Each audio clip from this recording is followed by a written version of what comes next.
सुप्रभात।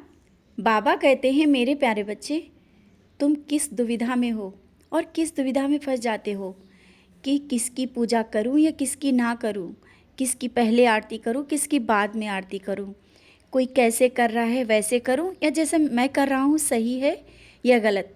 यही सब सोच विचार तुम्हारे मन में कुछ दिनों से चल रहे हैं ना। और सबसे तुम पूछ भी रहे हो ये पूजा करनी है, ये सही है गलत, और मन में विचार भी आ रहे हैं, इनकी अलग करूं या साथ में। बच्चे, निकाल दो ये सब विचार और हमेशा ये याद रखो, सबका मालिक एक है। मैंने यही तो समझाया है, सबका मालिक एक है।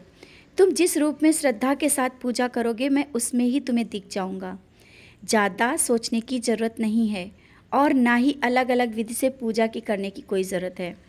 बस तुम जब भी बैठो, मेरे सामने बैठो, श्रद्धा और विश्वास के साथ बैठो और ज़्यादा सोचो नहीं, तुम्हारी पूजा अवश्य सफल होगी।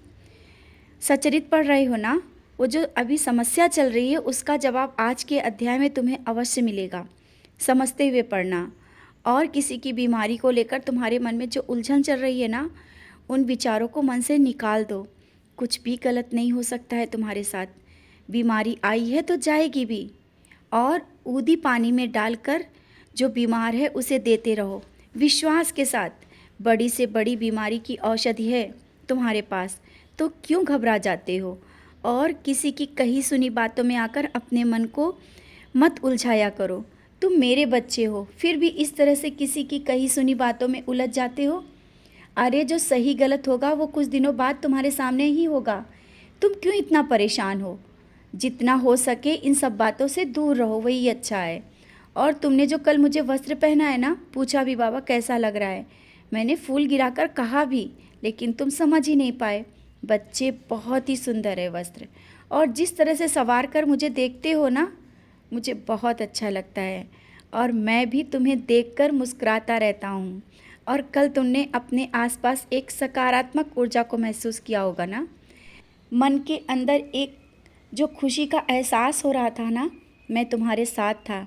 और जिस रूप में तुम मुझे देख रहे थे ना, मैं वहीं उसी रूप में तुम्हारे बहुत ही करीब था और हमेशा रहता हूँ। मैं कभी अकेला नहीं छोड़ता। मैं तो तुम्हारी साईं माँ हूँ। हाँ, मैं तुम्हारी साईं माँ हूँ। हमेशा अपने ममता के आंचल में छिपा कर रखता हूँ।